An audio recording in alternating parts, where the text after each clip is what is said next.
Edition of your planning board.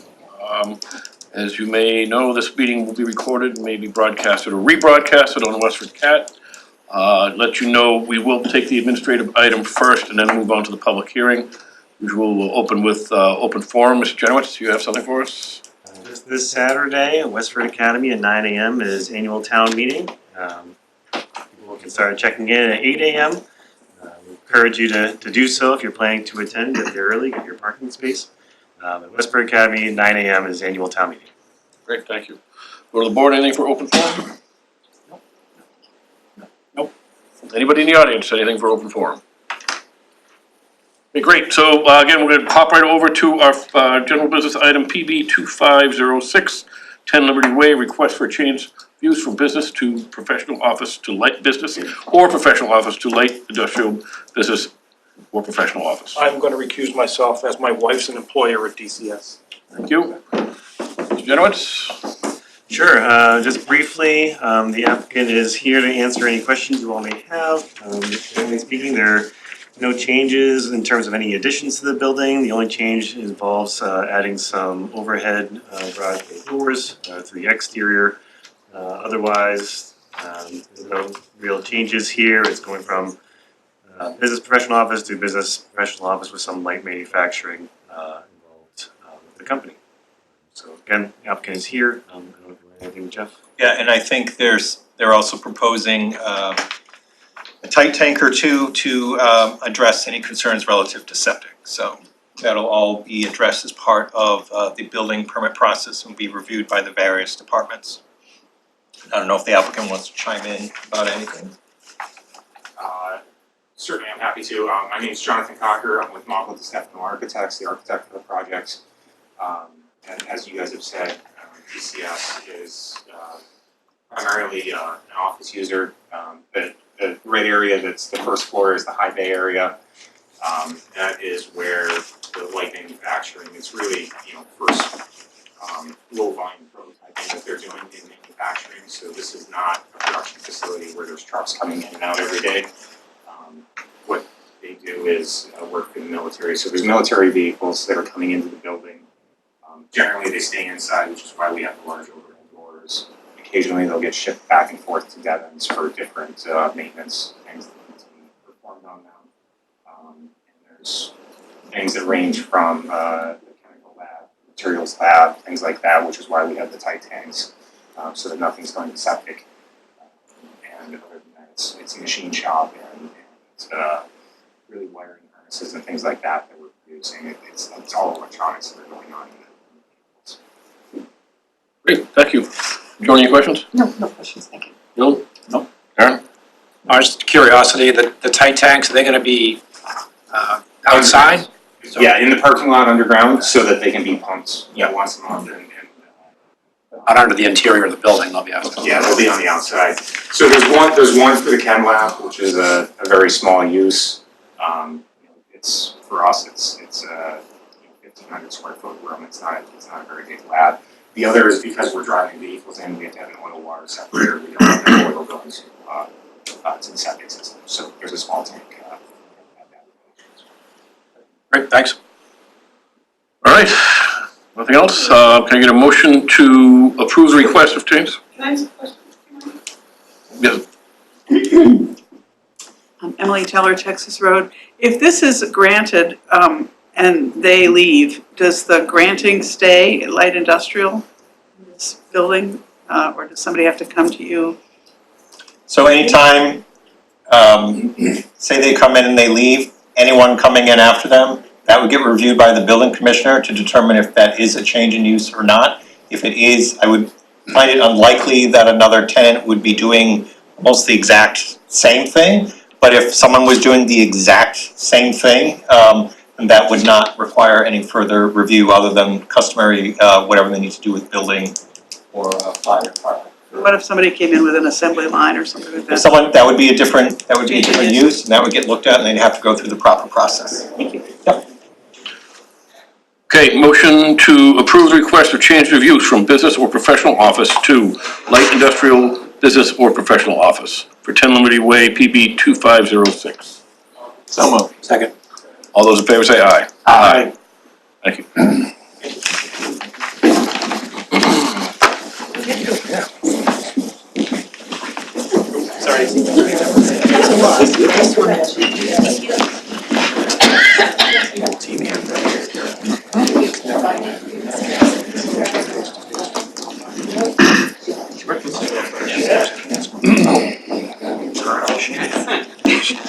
This position.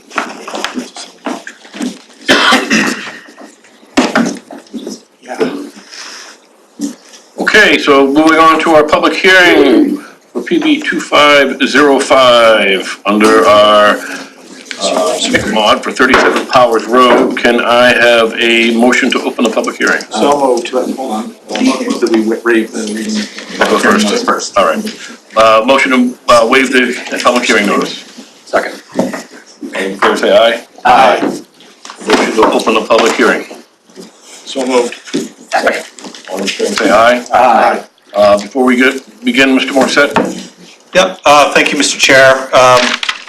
Just for the benefit of the board and the applicant, as well as the folks watching here and at home, this is the first formal MBTA Communities application that we received under our new bylaw.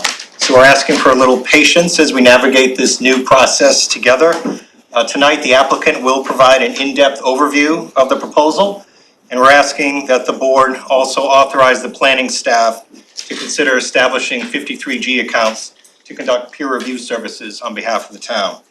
Specifically, we are looking for reviews relative to traffic, civil and stormwater, and then consistency with the new bylaw, particularly as it relates to design and/or architectural standards. So after the applicant concludes their presentation, we hope that the board will provide their initial feedback before you open this up to the public for comments. And as you may recall, the board only has 60 days to act on this application from the date that it is submitted. Therefore, we are requesting that the applicant grant an extension of time for the board to take action so that everyone may have benefit of the results of that peer review process. And to keep this process as efficient as possible, our goal is to provide the board to provide the applicant with clear and meaningful direction at the end of tonight's hearing before continuing it to a future date. We're happy to answer any questions throughout the process. Thank you, Mr. Chair. Thank you. Good evening, Mr. Chair, members of the board. My name is Melissa Robbins. I'm from Farrell & Robbins. I'm here tonight for ZD Acquisitions LLP. Also with me tonight is Jim Dunlop and Chris Copeland. Who's he over there? The applicants. We also have a team with us to give you a presentation. Brian Goudreau, an engineer from Hancock Associates. Dan Lasavita, traffic engineer from Vanessa & Associates. Ian Ramey, our landscape architect from Copley Wolf. And Brian O'Connor, our architect from Cube 3. As Jeff has pointed out, we're here tonight for our initial meeting for the property at 37 Powers Road in accordance with the town of Westford's MBTA Communities Multifamily Overlay District. For the rest of the presentation, I'm going to call that MICMOD. I'm not going to say that again. I just again want to say congratulations to the town of Westford for being one of the first communities, one of the first in 33 communities to be approved by EOHLC for MBTA communities. And also, hot off the presses, within the last 4 days, one of the first communities to receive MBTA community catalyst funds to support pedestrian amenities and other amenities to support their MBTA communities. It's just amazing. Only 9 other communities got funds out of that application. The site at 37 Powers Road is currently the location of Westford Earth Materials. I think everybody who lives in Westford is very familiar with their ongoing uses out there. Brian, when I turn over to him, will talk about some of the existing uses on site today. The proposal is going to create 530 very necessary units of rental housing in the town of Westford. The units will be a mix of studios, 1-bedroom, 2-bedroom, and 3-bedroom units. They'll be divided into 5 separate structures. These are just the residential structures. In addition to the 5 residential structures, there'll also be 2 community buildings or clubhouses, whatever you prefer to call them. 6 garages, and there'll also be a structure over the wastewater treatment facility. Each of the residential structures, I know this is going to be a question of the board, will all have its own integrated trash and recycling system. I also think that's important for the town of Westford, but I think people will recycle if it's located within their building and they don't have to go outside to a dumpster or some other location for recycling. We're proposing 812 total parking spaces. Some of the visitor parking spaces towards the entrance of Powers Road will also be public parking spaces, which is exciting to me because there's not much public access or public parking spaces to get to trails in the town of Westford, and there will be a new trail on the site that will run the entire perimeter of the site and be almost a mile long. So that will allow for direct public access and public parking right on the site. In addition, we've worked cooperatively with our abutter, Bell Westford, who has also agreed to give us pedestrian access through their property, which is amazing in the scheme of things. And my landscape architect will go through some of our open space amenities, but it really means that we can get access directly through Bell up to the front of Littleton Road and get onto the LRTA, which will hopefully help us reduce our dependency on vehicles and get people on those sidewalks along Littleton Road into some of our trail systems that go right off of Powers Road. Central mail is proposed at the front of the site, and obviously that will be confirmed by the postmaster, who gets to tell us exactly where our mail is delivered, but right now we are proposing one central mail location. Likewise, we're going to propose one bus pickup, which will also be towards the front of the site, but again, we propose these things, but ultimately D-Bus will tell us if our plan is good or bad. 10% of the units that we're proposing of the 530 will be affordable in full conformance with your regulations. These units will be affordable to those families earning 80% or less of the area median income. These units, as required, will be dispersed throughout all of the buildings evenly and through all of the number of bedrooms evenly.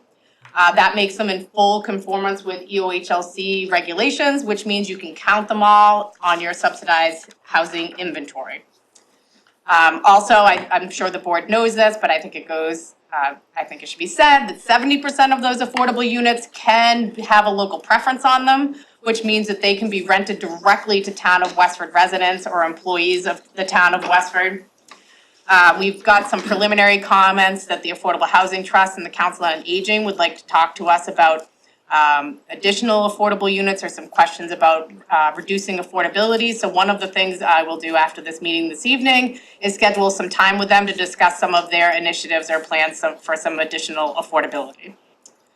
As to the open space, this proposal is in far excess of what's required under the MBTA communities, your own bylaw. It'll create so much open space and amenities, both private and public. A little later, we'll go into more detail about that. But I will say that one of the reasons that we have this additional open space is because of our single special permit request before this board, which is to increase the height of the structure to be five stories tall.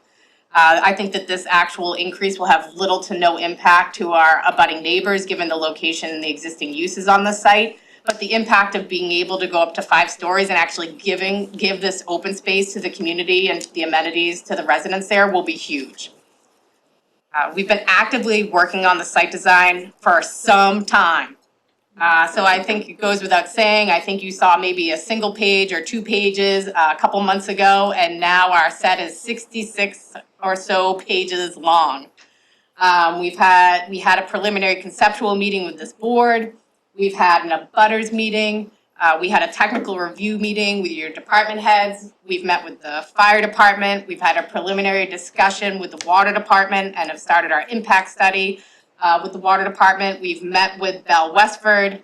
I know some of the abutters that we talked to at the abutters meeting, some of their biggest concerns are traffic and traffic impacts to this area. We have our traffic engineer here tonight, which will give an overview. And I anticipate that this board will also send that out for third-party review so that all of those questions can be well examined to make sure that we don't have an impact on the area. Just a permitting path is up there on the board, but in addition to this permit, from the town of Westford, we require a order of resource area delineation saying where the wetlands are. That is coming. We're just about to file our notice of intent. We also need permits for our wastewater treatment facility from DEP. We need a connection from National Grid, and we also need an ENF from MEPA. You're thinking, Melissa, this sounds like an awful lot, but I will tell you we've already started all of this.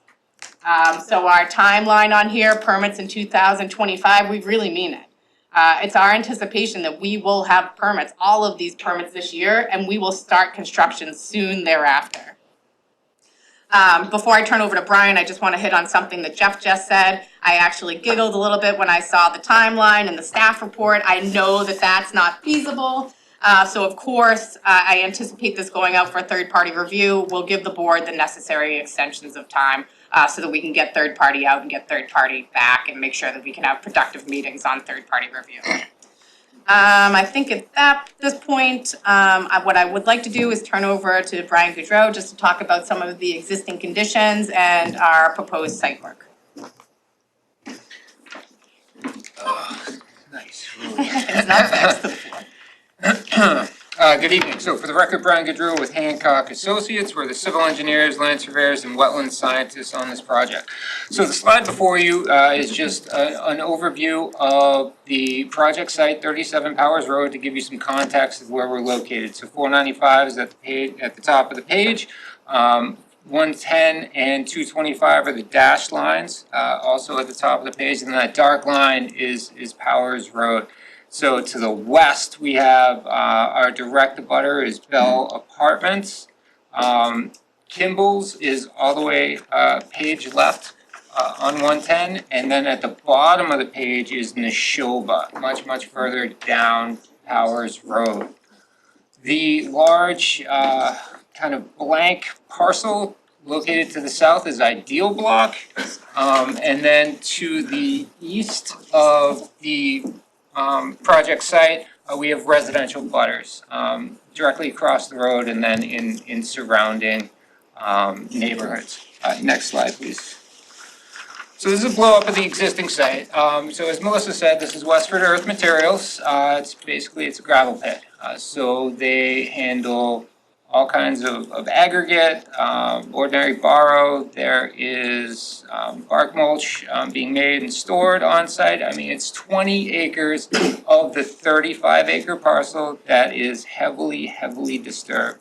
So when we say it's a disturbed site, it's basically compacted gravel for 2/3 of the property. If we could shift to the next slide, please. So the next slide is pictures of the active operations. So at the bottom left, you can see screening where they're just taking out large stones and processing the material. The other three pictures are really just snapshots of everyday activities. So we're talking front end loaders, dump trucks, 18-wheelers, heavy equipment running in and day out. Next slide, please. And this slide is views of the parcel from Powers Road. So as you drive down Powers, there are existing tree lines, there's an existing berm, and there's kind of a snapshot of an entrance as well. So if you look at our proposed plans and landscape and architecture, we'll talk a little bit more in depth about how we're trying to maintain kind of this view shed, right?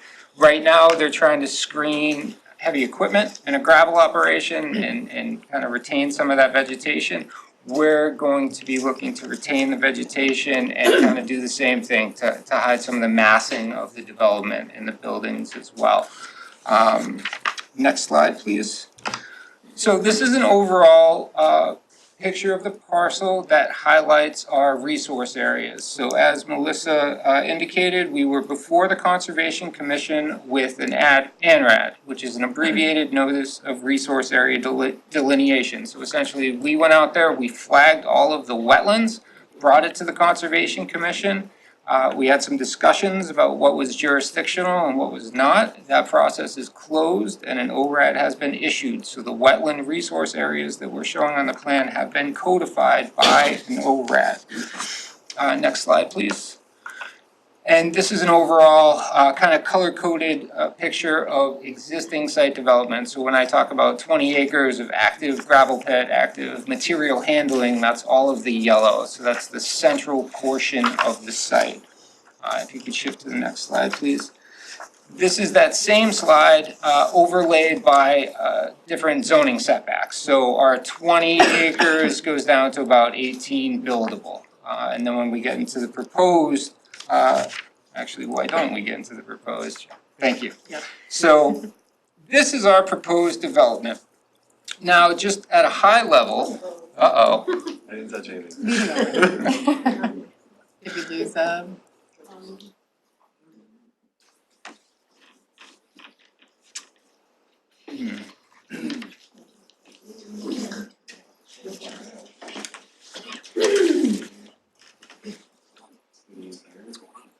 Try powering off.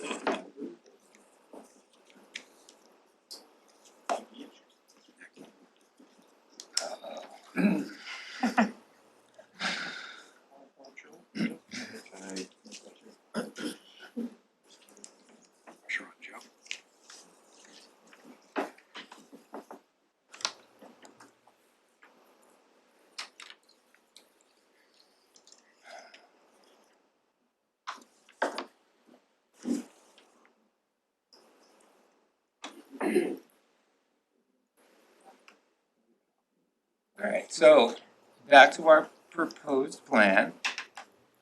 We got the scroll to It's okay. thinking about it.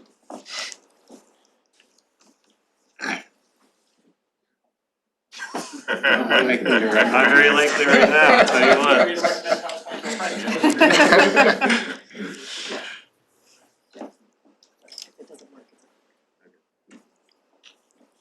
All right, so back to our civil site plan. I'm gonna give you a very high-level overview of the technical aspects of the site itself, but we'll be turning it over to architecture and landscape to kind of talk about that streetscape from Powers, kind of the reason and the idea behind the layout itself. So what you see before you is the proposed development. It's across 5 buildings. There's gonna be 2 clubhouses, a small wastewater treatment facility, as well as a number of parking garages, small single-story parking garages scattered throughout the site. The 20 acres of disturbed area is going to be kind of redeveloped into this scheme. Now, with this scheme, 13 acres remains impervious. So we went from 20 acres of essentially impervious gravel down to 13 of pavement, building, and walkways. That introduces an additional, or 7 acres of open space, of manicured landscaping and kind of passive recreation, amenities, walking trails, and things like that. At the northeastern portion of the site, we are proposing a connection to Bell Apartments, and that's a pedestrian connection. So, and landscape will dive into this a little bit more, but basically we have a looping walking trail around the entire perimeter. On the northern portion of it, it's multimodal, so it's intended to be bicycle as well as pedestrian, and that continues from Powers Road through the site on the northern portion of the page to Bell Westford. There was, excuse me. So for utilities, we are proposing stormwater management. Within the existing condition, there really isn't stormwater at all. There's a catch basin located at the front that collects a little bit of runoff from the paved area around the existing building, and that's it. There were a number of gravel ponds, which are essentially depressions that collected sheet flow from the existing site. What we've done in the proposed condition is we're now instituting stormwater management. So we have a number of underground systems scattered throughout the site that provides the TSS removal, the 90% TSS removal with the local regulation, as well as 60% phosphorus. Our points of discharge are gonna mirror kind of the existing patterns. So we have wetlands to the north and 2 wetland complexes to the south. We're trying to mirror the existing condition with those discharges after we treat the stormwater. As Melissa indicated, we had a meeting with the fire department to kind of discuss the layout from a first responder perspective. So we took the ladder truck, the largest piece of apparatus that the fire department has, did a swept path analysis, went around the entirety of the site to make sure that it could maneuver in, out, and the fire chief was satisfied with our current configuration. We had mentioned wastewater treatment facilities, so there is a small wastewater treatment building at the lower right-hand portion of the page by our secondary curb cut access. Now that building itself really just how handles some of the mechanicals in there. It's not a loud or smelly building, if you will. And with the specific architecture, it really is gonna look like part of the development in itself. Now, with respect to the location, kind of being up near Powers Road, it's not unique to the community, the town of Westford. If you look at Graniteville Woods up off North Main, you drive into that development, wastewater treatment is the first building you see on the left-hand side, and you don't really even know it's there. It's tucked, you can see the building, but from a resident standpoint, from an abutting standpoint, it's really rather benign. So the wastewater treatment facility, the underground leach fields are scattered throughout the center portion of the site. So they're underneath the green space in between buildings 1 and 2. They're underneath the parking lot, the center drive aisle down that area. And then there's a tank field also underground located behind the berm at the front of the property. We met with the water department, and there is a 12-inch water line within Powers Road. There's also a 12-inch line on Bell Westford. So what we're proposing as a part of this is to actually connect two main lines, two 12-inch lines, one from Powers and one from Bell. Bell right now is a dead-end line, and we're gonna connect it into the main on Powers Road. We also met with National Grid, and they had confirmed that there was adequate power infrastructure for this project. So at a high level, we're bringing the site into stormwater compliance. We are reducing the amount of impervious area, the gravel that's out there, by about 7 acres, and we have sufficient utilities for the area. And with that, I'm going to turn it over to Daniel Lasivita with BAI to speak about traffic.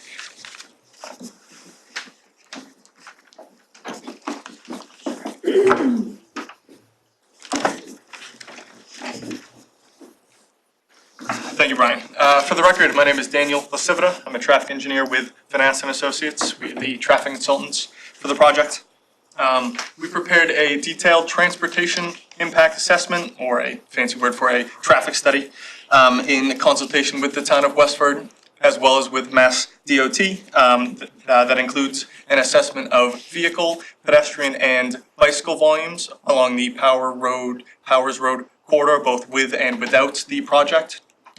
To attempt to assess the impact of the project, provide a series of recommendations as they relate to traffic, and see what, if any, traffic mitigation is necessary to accommodate the project. Next slide, please. The study area that we assessed as a part of our study consisted of 4 signalized intersections, 2 of them along Littleton Road, 110, up to the north, those being the intersections with Concord Road and Powers Road. Then coming south along Powers Road, the signalized intersection of Powers and Concord. And then further south in Littleton, the signalized intersection of Great Road and Powers Road, as well as looking at the existing Westford earth materials driveway, as well as both of our proposed access points. Can I just ask one question on this slide, because I had it when I saw it? course. What time of day was this for? So we looked at. Is this just notional, or? One more time, sorry? Was this just a notional diagram to explain how you did it, or was there a specific time of day? No, so this is just a diagram to show what existing conditions are out there now. So the intersections we looked at, what the lane use, how wide the lanes were, where sidewalks and Okay, okay. crosswalks are. So this isn't, so these aren't traffic volumes. These units are in feet and turning radius? Yes, correct. Okay, that wasn't clear. Yes. We do have figures 3 and 4 show existing traffic Saw volumes, that. actually show the numbers. Yeah, but this was just to show what's out there geometrically. Next slide, please. To assess the impact of the project, we used statistics published by the Institute of Transportation Engineers, or the ITE, who are the nationwide use when it comes to trip generation. The table you see here is for the entire project, both phases, all 530 units. And there's a couple important things to note about these numbers up here. One, these are vehicle trips, so they're a one-way trip. So when we look at that daily number, a vehicle that leaves in the morning for work and arrives home in the evening counts as 2 trips. So 2,400 vehicle trips is around 1,200 vehicles. Same thing goes for the peak hours as well, which is the peak hour in the morning and the evening, your commuting peaks, when both the project and the roadway generate and carry the most amount of traffic.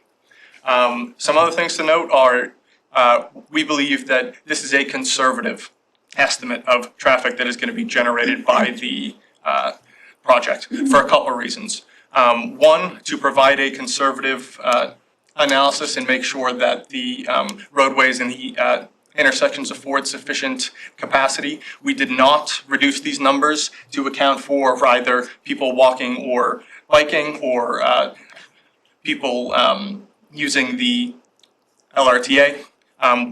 With the connection to Westford, we do have continuous connection up into 110, as well as to the LRTA stops up there.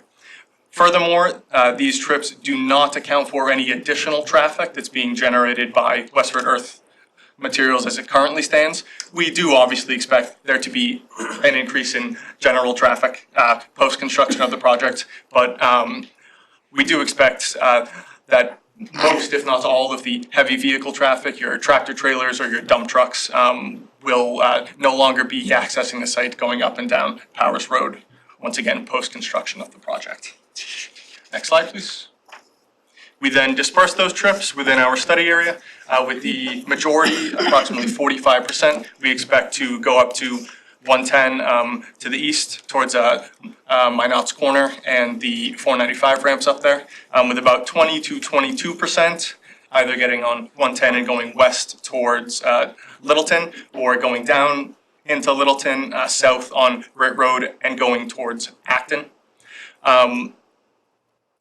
Acknowledging that the trip generation that's included as a part of the project, we expect to be conservative in nature. Once we assign these trips to the study area, we still found that all of the movements at all of these signalized intersections were found to operate at a level of service of D or better. And those are essentially like school grades with A through F. Level of service D is defined as the limit of acceptable traffic operations within the area. So with all movements operating at D or better, with the addition of project-related traffic, we believe that there is sufficient capacity along these roadways, along Powers Road, and at these intersections to accommodate the project. Not to say we aren't proposing any mitigation there, however. Next slide, please.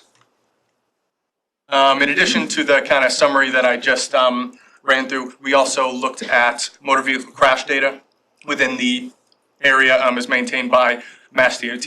And based on that review, we found that there were no safety deficiencies noted at any of these intersections. They all had crash rates per number of vehicles entering the intersection below the Mass DOT average crash rates for this district, as well as lines of sight at the two intersections where the project is proposed to interface with Powers Road, were found to exceed the recommended distances for safe operation. Next slide. This I won't go through and bore everyone with, but these are a bunch of recommendations as they relate to site access and circulation, the width of driveways, the distance behind parking, things like that, which we provided and were included on the site plan that has been presented before you. And then lastly, the proposed off-site recommendations. So as I had talked about briefly, all of the study area intersections were found to operate within acceptable parameters. However, acknowledging that the project does have the potential to change travel patterns in the area as well as volumes, we are proposing to retime 5 signals in total. 4 of them along Littleton Road, the 2 that we studied within our traffic study, as well as the 2 more to the west, which are all coordinated together. So if you touch one, you're in for retiming and improving all the others, as well as the Powers Road, Concord Road intersection. And in addition to the vehicular signal timing improvements, as you've heard and will continue to hear tonight, we are proposing a significant amount of pedestrian, bicycle, and possible transit improvements in the area as well. With the connection through Bell, Westford, we can connect right up to 110 and the sidewalk and pedestrian infrastructure that exists up there. Furthermore, we will work with the town in an attempt to get additional grant money through Housing Works to construct further pedestrian and bicycle accommodations along Powers Road and within the vicinity of the project site. And then our last recommendation was just to consult with the LRTA, see if they have any want to bring a bus stop to the Route 15 bus right to the project site. Acknowledging that even if they don't want that, we do still have pedestrian accommodations that can get you up to 110. And as Melissa mentioned, we are expecting to receive peer review to make sure that everything in the traffic study, as well as everything that I just told you, is up to scratch. Make sure everything was done consistent with industry standards. And with that, I'm turning it over to, I forget who, someone else. Ian, yeah. And just quickly while Ian comes up, I just want to point out the money that this is all mitigation that we are already agreeing to do. This will go out for your third-party review. The money that we'd like to work cooperatively with the town to go after is MassWorks money. Okay, the letter of interest is due this week. We've already talked to staff about filing that letter of interest to go after MassWorks money for more infrastructure improvements on Powers Road beyond this. And just for those of you that don't know, those communities that are not in compliance with MBTA communities can no longer go after this MassWorks money. But the 33 communities that are in compliance and some of the communities that are in semi-compliance, I will call them right now until June, can go after MassWorks money. So the town of Westford being in compliance and being really one of the leading communities for MBTA communities, I think has a pretty good chance of getting some of this MassWorks money for some of these infrastructure improvements in Powers Road beyond what we're proposing. So we will be actively working with the town to go after those funds. Now I'll turn it to Ian. Thanks, Melissa. For the record, Ian Ramey, I'm a landscape architect with Copley Wolf in Boston. I'm going to walk through the landscape design for the project. So we have a tremendous opportunity here. As you heard Brian mention, this is a largely disturbed and degraded site. And the big idea with the landscape really is to kind of heal the site and to restore it. So we have an opportunity here to bring meaningful open space, meaningful green space, and to deliver a more vibrant kind of public realm in terms of the residents' access to open space, as well as offering public benefit and connectivity from Powers Road through the Bell Westford site and up to the 110-225 Littleton Road corridor. This is a look at our site plan. So at a high level, some of the metrics, as you heard Melissa mention, we're providing more than 2 times the required open space. So 63% of the site area is open space that's designed and managed. We'll be planting more than 380 native trees, and along with that, about 180,000 square feet of proposed native and adapted plants. And then what gets us excited about it is 112,000 square feet, or about 2.5 acres of active resident open space. And organizationally, you'll hear a little more from Brian O'Connor, the architect, on how the buildings are massed. But the idea is that we really wanted to kind of push the parking to the periphery of the site and use the buildings to create a connected central green space. That green space, which we're going to look at in greater detail in the coming slides, but that has a lot of programmed amenities that are part of it, and it's all interconnected with a robust network of pedestrian paths, all of which would be accessible. I think if we go to the next slide.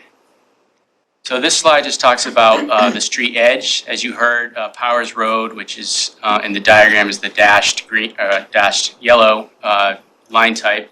We have significant existing woodland, mature trees that line the edge of Powers Road and really provide filtered views and completely obstructed views into the site.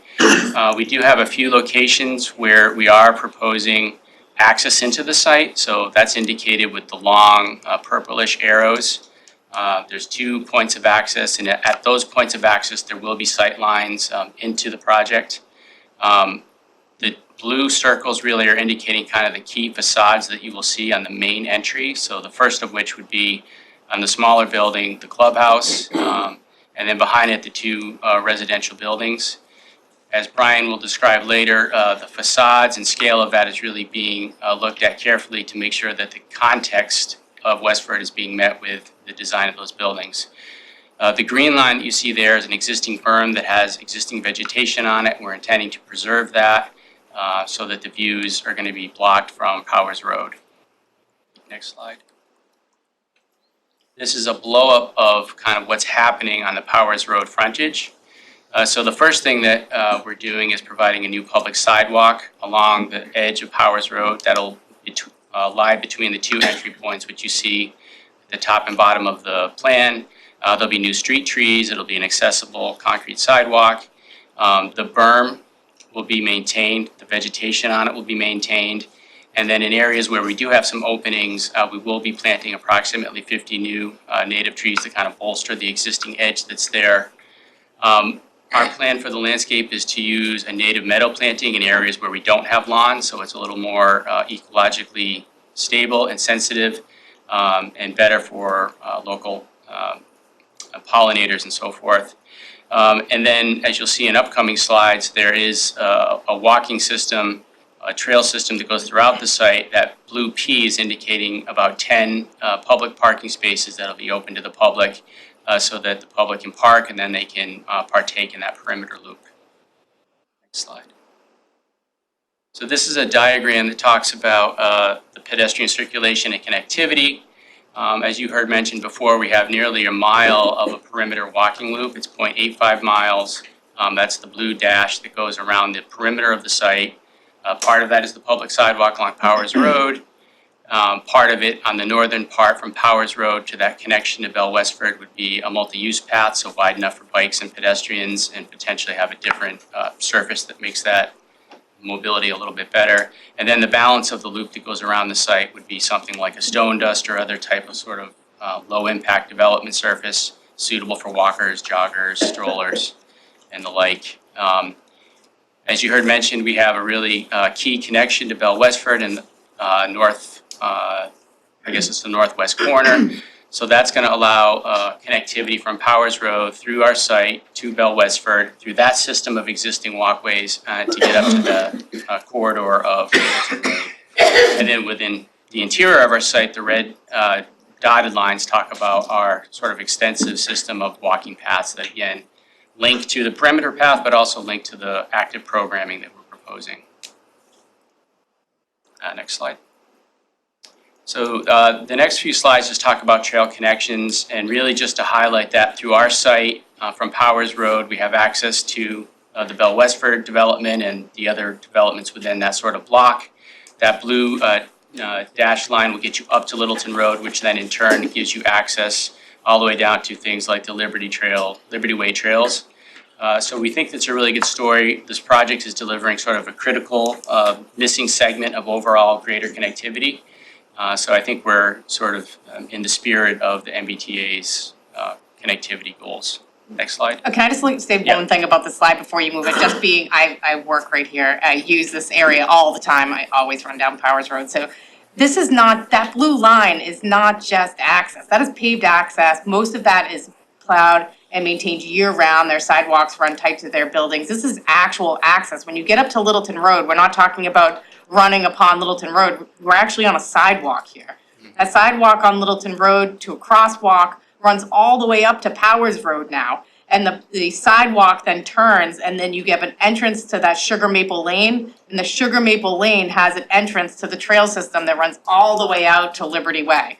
Which means now, people that live in this development can get out of their cars, could get on a bike, or could go on a trail and walk all the way from this site to Whole Foods without once having to be on a roadway that doesn't have a sidewalk or going through a trail.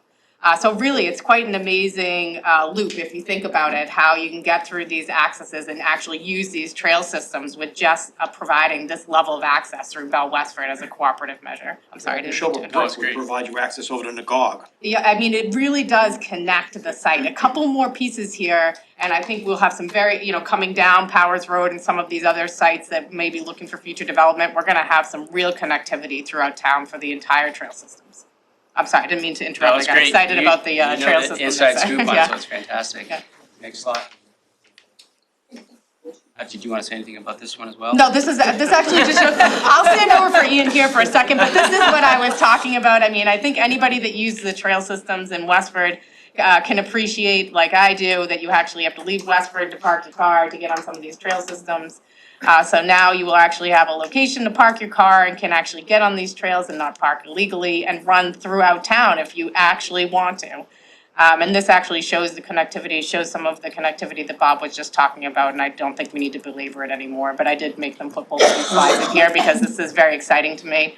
I think this is very much in line with the intent of MBTA communities, which is not only to get pedestrian amenities up to grade, but also to get people to the LRTA. And if you really wanted to, you could go on 3 stops on the LRTA, 2 of which here using the trail systems or going right to a sidewalk without, again, getting onto a public road that doesn't have sidewalk or accessibility. Okay, so now we're going to dive in a little bit to the amenity distribution and the open space design. So this is just a diagram that shows sort of a hierarchy of open spaces. You can see that we have a centrally located sort of primary green space, but then being sensitive to the size of the site, having smaller secondary and tertiary green spaces that are sort of distributed throughout the entire site. And the dash green circulation just shows how those are all connected. The 2 yellow circles talk about the clubhouses, which you'll hear more about architecturally, but that's really kind of the hub of activity, and it's sort of the arrival center for the site. It's the first thing that you come up to when you enter the site. Those will be the areas where most of the public kind of common resident activities will happen. So that'll be where the pool is, where the outdoor cooking areas are, where the lounges are. It's sort of the hub of activity for the residents. Next slide. So now we talk about the central green space, as I mentioned. This is the primary kind of heart of the development. And so it all kind of stems from the clubhouse that you see on the right side. You can get a sense of the kind of meandering paths that connect all these open spaces. And what we're really looking to do is provide a rich sort of variation of outdoor activation for the residents. So things like bocce courts, having amenity terraces with fire pits, having a pool terrace. The idea potentially by building 3 of having what we're calling a town square. So maybe having the ability to kind of do specialty pavement there. Maybe there's community events where that street could be shut down for food trucks or community events on special occasions, really just to kind of foster a stronger sense of community. Of course, we have the Great Lawn where you have any number of kind of activities that can happen there, from sort of more active recreation to just passive picnic on the park. And then trying to really demarcate entry from the parking areas into the green space by having richly landscaped sort of portals that come into the site. Next slide. And then this is just a look and feel image of what that central green courtyard would look like. So we're kind of right in the middle of that plan, looking back towards Powers Road. You get a sense of the scale of the architectural residential multifamily buildings on the side, and then you're looking at the long view of the backside of Clubhouse A. You can see the sort of richness of texture of the landscape that we're trying to propose. Again, very heavy with the native plantings, a lot of flowering materials so that we can support pollinators, and then having an open lawn that's really great for a sort of flexible use for the residents. And I think with that, I'll hand it over to Brian O'Connor. Thank you. Thank you. Thanks, Ian. For the record, Brian O'Connor, partner at Cube 3. And what we're going to do is just spend a few minutes. As I think has been mentioned a number of times, the full documentation set has been submitted. We expect a robust peer review. We're looking forward to that third-party review. But just at a high level, Ian did a great job of sort of outlining what we were trying to do when we laid out the site, and really this notion of a central green that all of the buildings tie to and connect to was really the organizational structure we were thinking about.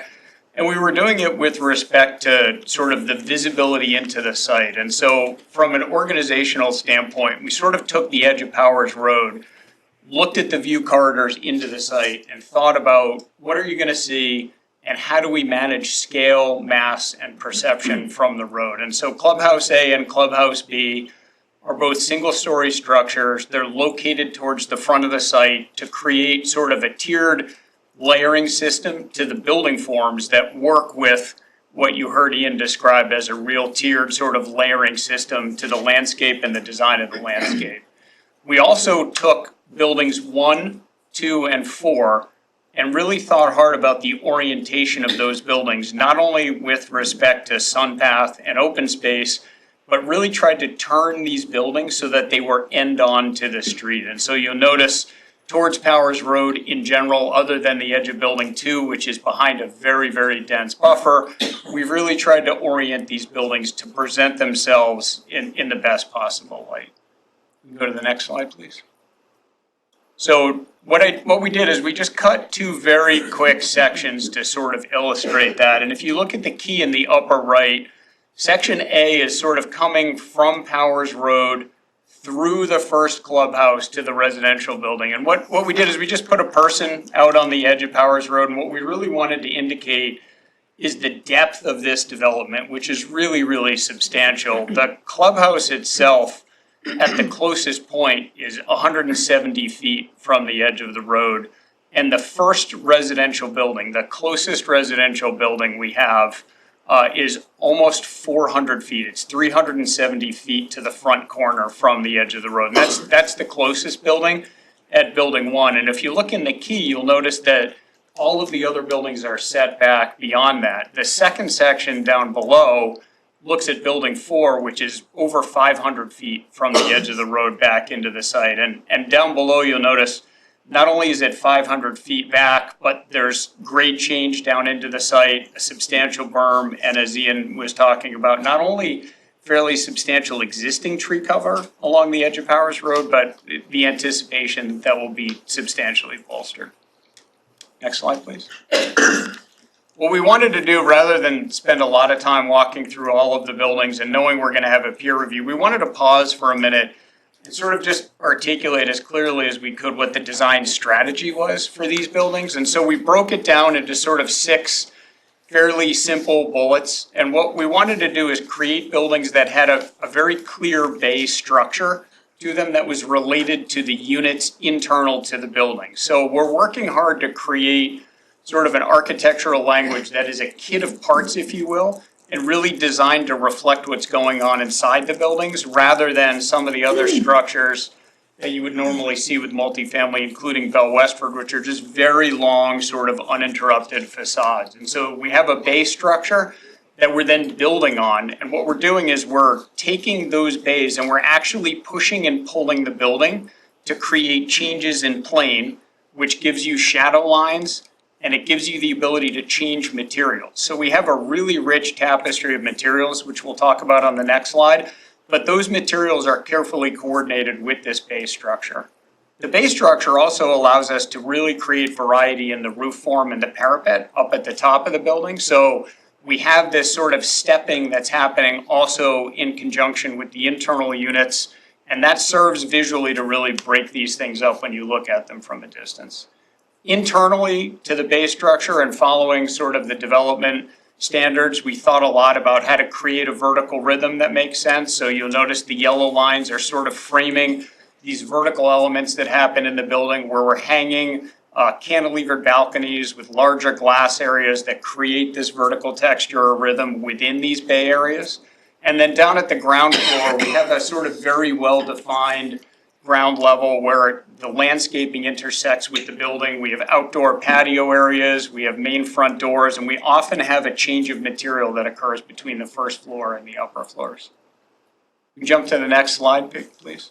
What we tried to do is really think about the material palette for these buildings. And we tried to approach it in a way that would really reflect nature around us by picking warm grays and like different tones of brown. So what we have is we have a darker wood tone panel that sits inset in some of these larger bays. We have a lighter wood tone panel that sort of frames the darker. We have a base to the building that we think in large parts will be a masonry, and that'll be a light warm tone masonry, and then a lighter siding and a darker siding. And what we're trying to do here is make sure that we have enough material choices that are both different in texture and form, but also not so many that it starts to feel clustered, and they all need to really work together. So, you know, one of the things that we'll be doing as part of the building process and design process is building mock-ups on site, and they'll be like really fine-tuned as we go. But this is sort of the broad material palette that we're after here.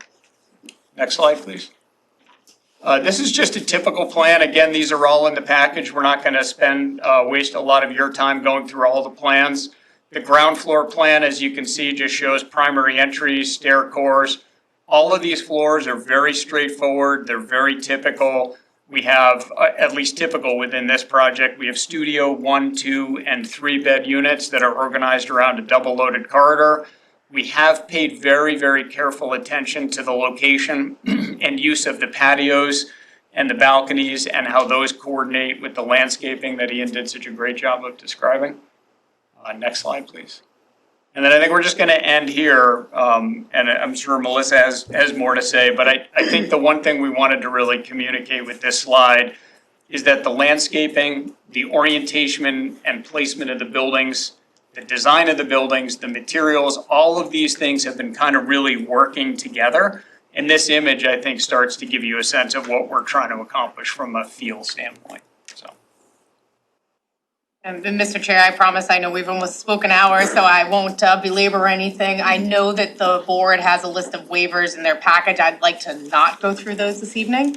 The reason for that is after going through third-party review, maybe from board comments or abutter comments, there could be changes, so waivers could be eliminated, waivers could be added. So I'd like to wait on the waivers, at least for another meeting, just to make sure that we have those nailed down.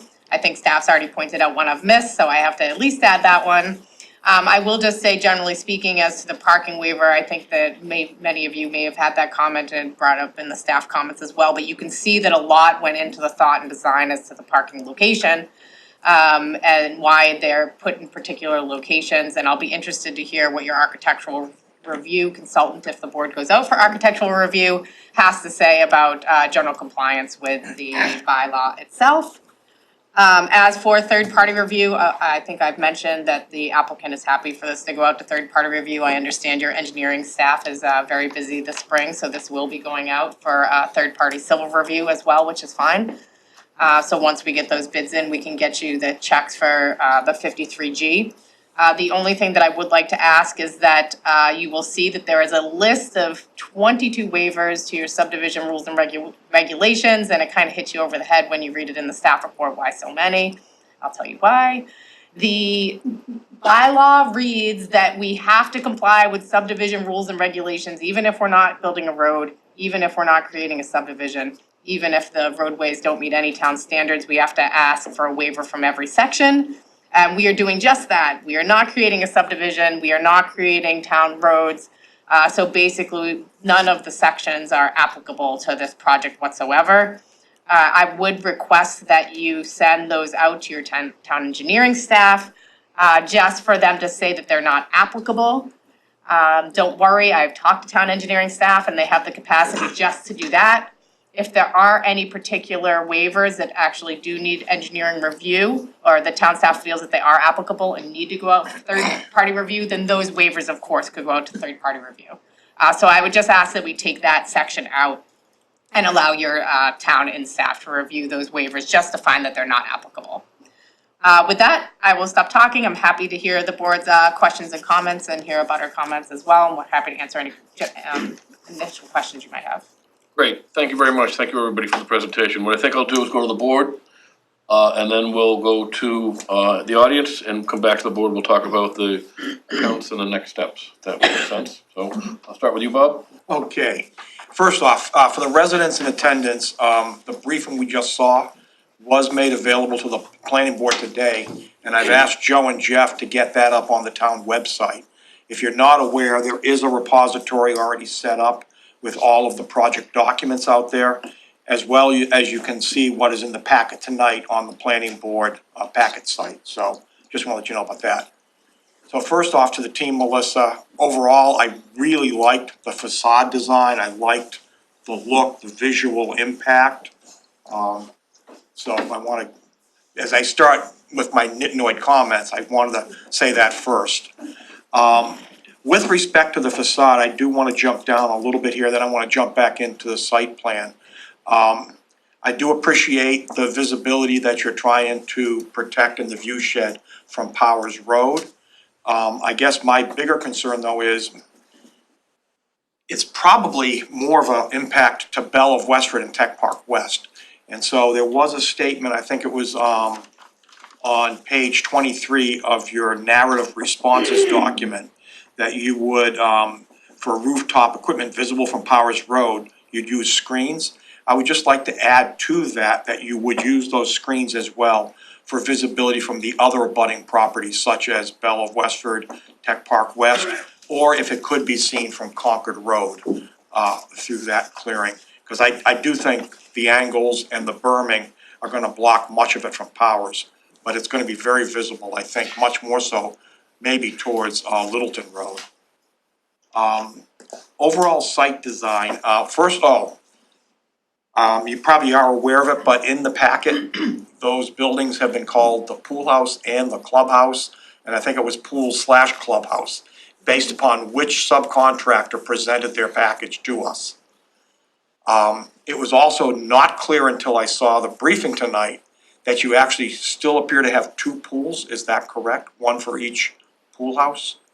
From an overall site design, I am going to ask that we pay attention to sidewalks and paths within the site.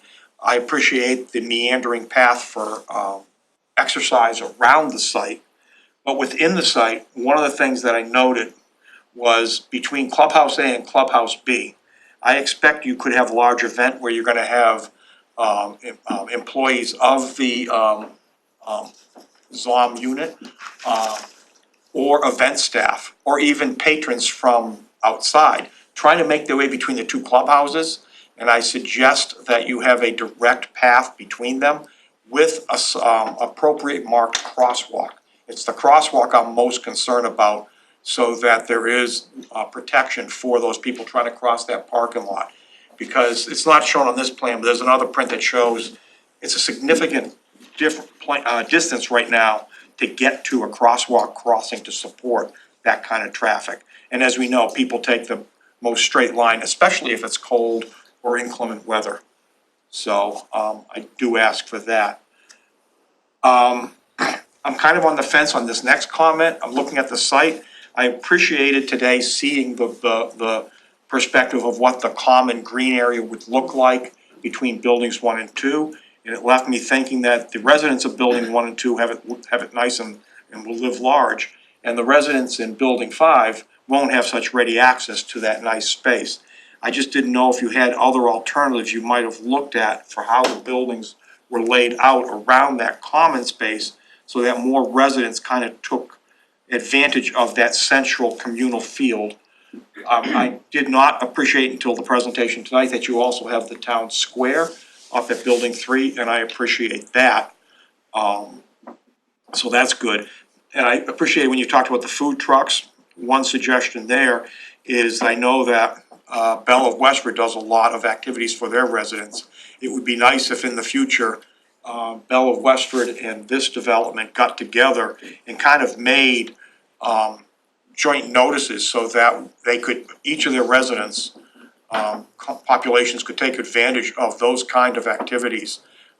It's kind of a, you know,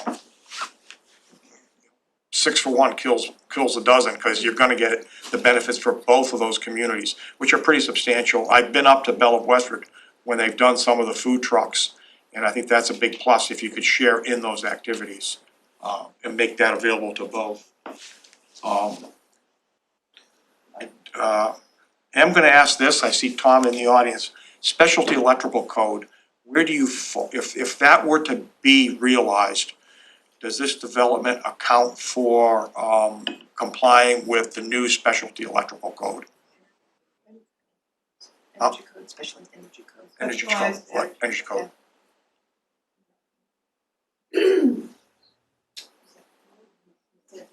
Says yes? Okay. Just wanted to ask, because people are probably gonna ask us at town meeting, I just wanted to get your opinion on that. The water main connection, I appreciated that discussion tonight. One question, it seems to me it's a pro, this might offer a bypass for existing customers along Powers Road, having, you know, water supply come from different directions, so is that in fact going to be realized with the new water main connections that you're putting in?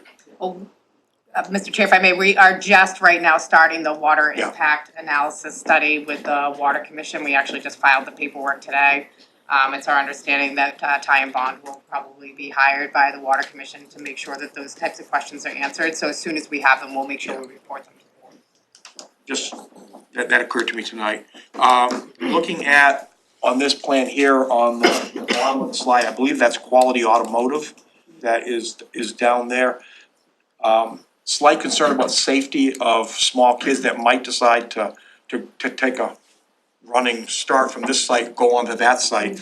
And just wanted to ask about if there's gonna be any kind of fencing or impediments to people kind of coming off of this site, getting into that industrial and commercial area. Definitely, yeah. Ideal block is back there. And and they're further down. I thought that was Ideal at first, and I realized that's Quality Automotive. Especially, and just, Mr. Chair, if I may, just especially along those points when we go to more detail on those trails, we're gonna have to think about not just fencing, but signage and limitations for entry into those other properties so that people don't wander. Yes. You mentioned trash and recycling on the buildings. My one question was, are you gonna denote on here where the large receptacles would be placed for pickup by the trucks, so that we can look at the traffic flow with respect to large trash removal trucks? Yeah, we can put generally where we're gonna put our larger receptacles, cause there will be one basically behind each building, cause each building will have unified trash and recycling, and then a generalized area for it to be picked up at each structure, so we can generally identify those on the plan, yes. You did make a note in the package that there's gonna be a school bus waiting area. But I could not find its location. You also indicated there's kind of like a kiss and ride area for parent pickup. I didn't see that either. Right. And one request would be that for the waiting area for the kids, is that there be some kind of an open shelter, if possible. Yeah, and we're happy to accommodate that on the plan. What we've been using largely is an open gazebo or something of the like. If children actually leave the minivan or the van before the bus comes, you can see them generally out in that area. We did put one out at Sugar Maple, and some of the children actually use it there. So we can identify an area on the plan, and again, my caveat is subject to, if the bus is actually going to come in, it'd be subject to the approval of D-Bus. We assume they're gonna pick up along Powers Road, but that will be confirmed once we have been approved. Or pull off into that, maybe you might be able to pull off into that loop right by the clubhouse, hopefully. We do have an easy loop road for them to come in and out of. I mean, the question will be, will D-Bus come in? But we would certainly accommodate it if they would. You mentioned, I had a question already written down, but you mentioned now that you're gonna have some kind of a common mail pickup area? Yes. Is this gonna be a separate building? I don't know, it has a lot to do with the postmaster. What's acceptable. So- If the common location is acceptable, it'll be an independent building, not in the clubhouse or something like that. But they might also require each building just to have the boxes for those residents, so we'll just have to work it out. I guess looking at the lessons from Bell, I think Bell was able to put in a common parcel building. And it's not just mail, it's, nowadays it's Amazon and all these delivery companies. And how do you secure those packages? Mail is, small letters are easy, you can put them in the lock boxes. But for larger parcels, I would suggest, and that is going to drive traffic on the site of how these deliveries are gonna come in. We'll definitely organize that, that's a common issue. We end up with large package rooms and the technology to it so that the guy can get in and out and resident can get in and out without having somebody else, and also have it be secure. Yeah, I without would having- suggest looking at Bell, because I know they did something like that with a separate building. And we can identify that on the plan as well as the general bus pickup area. Yeah, and part of that would also require setting aside some parking spaces so that those delivery vehicles aren't blocking the path. Bottom line is what I'm thinking about is keeping everything safe and accessible. In the event there is an incident on site with an ambulance, for example, you don't want the delivery van blocking it because they don't have a place to park. Did want to ask, are pets allowed or not? Yes, yeah, They will be allowed? definitely need to do that. Okay. Lots of people have pets, it's a big deal. Yeah, just, Small pets. I understand. Yeah, the breeds and the size and everything is controlled, but yeah. But pets would be allowed. The largest comment I have, you mentioned it in the briefing, the affordable housing. There is not one mention of affordable housing in the application. I'd like to know what the distribution of unit sizes is going to be, distribution amongst buildings. Well, I don't think we would have put that in anyway, because it's just known that the 10% affordable is distributed through the unit mix and through the buildings and through the floors of the building. But I'll it's go in one, the- I'll but go it's- one step further than that though. No, it's in the briefing. Yes. It needs to be in the package. Sure. Let me just talk a little bit about how it all plays out at the end game. So we're obviously going to comply with the affordable housing requirement, 10% of the units or 53 units have to be affordable. What happens is after you approve, Jeff and I will actually have to apply to the state for a local action application. And it's very similar to a 40B application, almost all of the information is the same. As part of that, we actually have to then formulate a lottery plan. And within the lottery plan, our lottery agent will also designate those unit locations throughout the development for where the affordable units are located. That entire packet, after the select board approves it, is then it's submitted to EOHLC. They bless our lottery plan, they'll bless our unit locations to make sure that the concerns you're raising right now are adequate. Then everything will come back to the town and to the applicant. The regulatory agreement is then signed. Sometimes not, the affordable units are located on the regulatory agreement, but they'll be known at that point. And then the town and the applicant will know their location. The regulatory agreement is signed and put on record. That happens it has to happen before occupancy.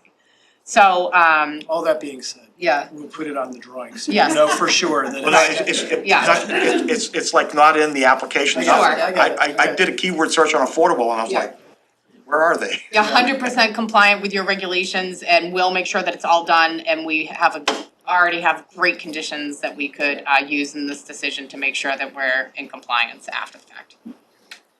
And just to chime in, sometimes as part of this early part of the process, or even as you wind down, like sometimes we don't always wanna call out and specifically know which are the Right. affordable units. But it is a requirement in order for them to count on the subsidized housing inventory. So it does get taken care of. When I say distribution, I don't care where they are as much as what type, what sizes. Well, they do care at the state, so they make sure that it is spread out, that if there are, say, nuisances, potential nuisances, that they're not disproportionately affected than, the market rate units. They wanna make sure that the one bedrooms and even the three, it's all proportional, so Right. that it's the same and it's spread throughout the project. So it has to meet your intent and what you're looking for before it can get approved by the state. But we'll add it, we'll just This do is an just a addition to nitnoid make sure we comment, add because it. you answered my question with the briefing. I was asking the question about the floor plans, what about the other 3 floors in each building? But on the briefing, you did label that one is for floors 2 to 5 and one of them is for the first floor. That wasn't the way it was in the prints in the package. It said floor 1, floor 2, and I was like, where are the other 3 floors? Yes. This is probably as much to the third-party review as well as the applicant team do want to understand forecasts for infrastructure requirements. That includes water, electricity. Would like to understand what the estimate is for school-age children coming from the development.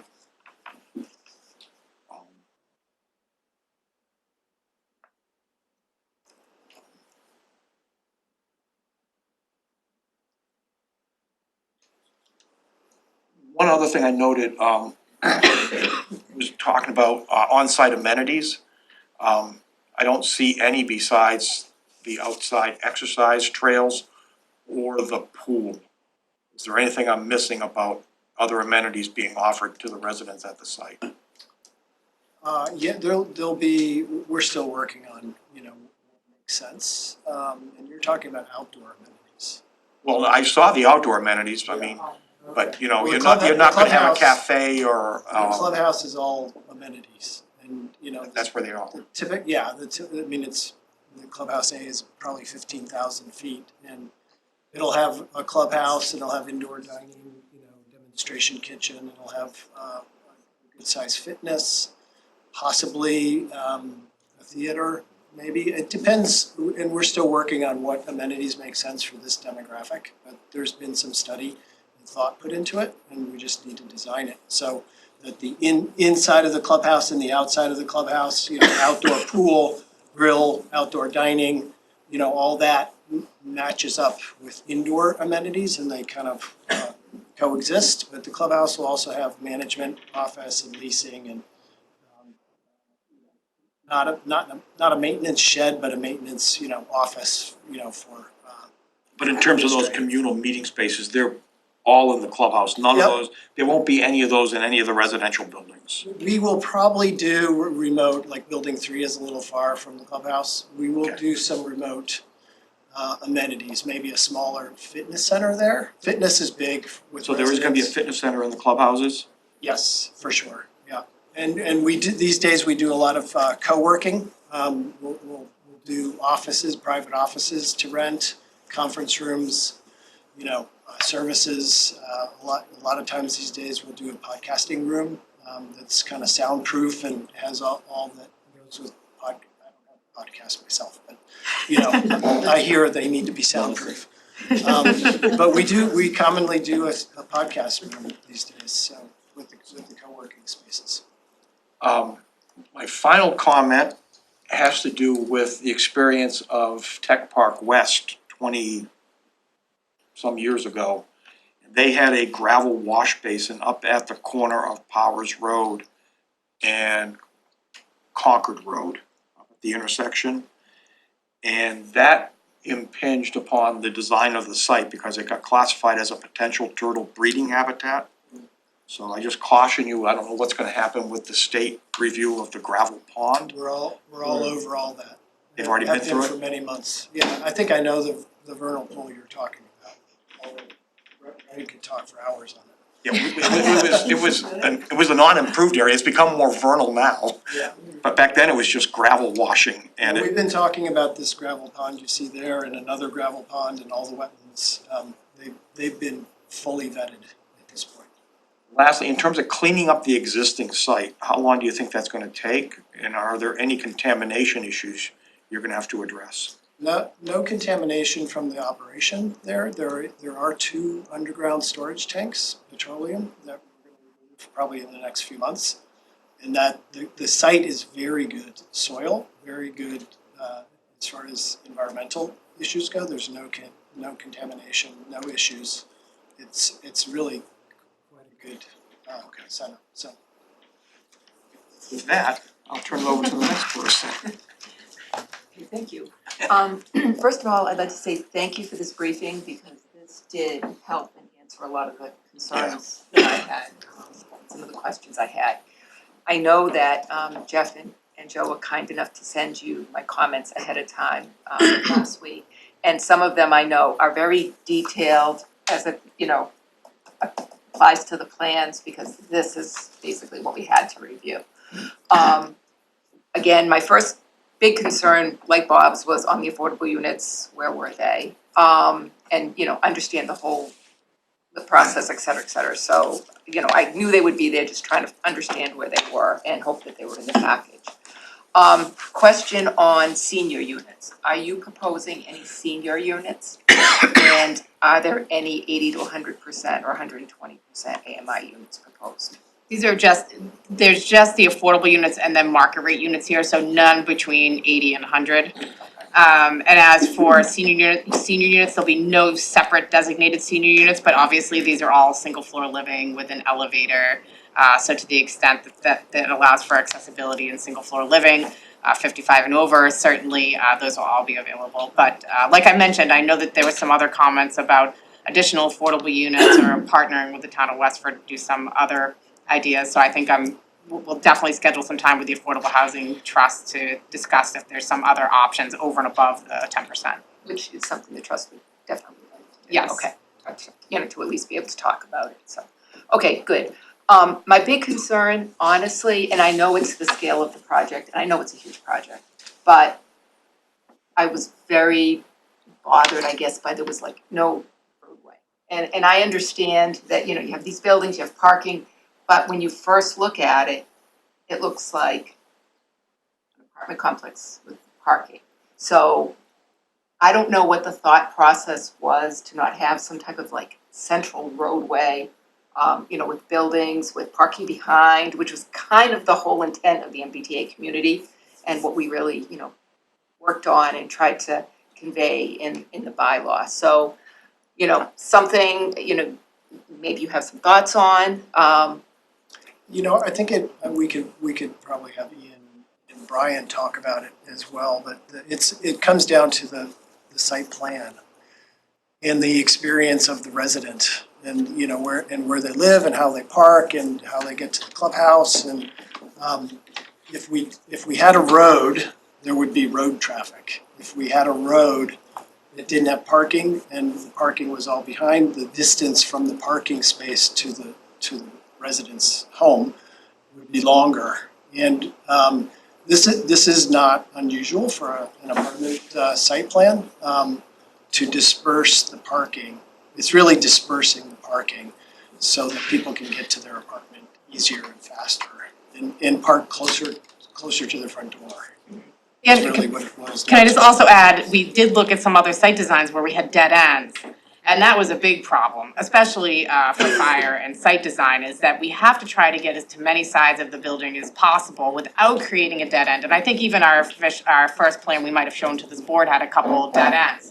So to try to take out the dead ends and make sure that there was really good circulation throughout the site, we went with a design and layout that allowed for accessibility all around the site. And then you don't have massive parking lots, which actually, from a livability standpoint, if you have all of the parking in one area behind the building, what you have is a green space in front and then a massive parking lot in the rear.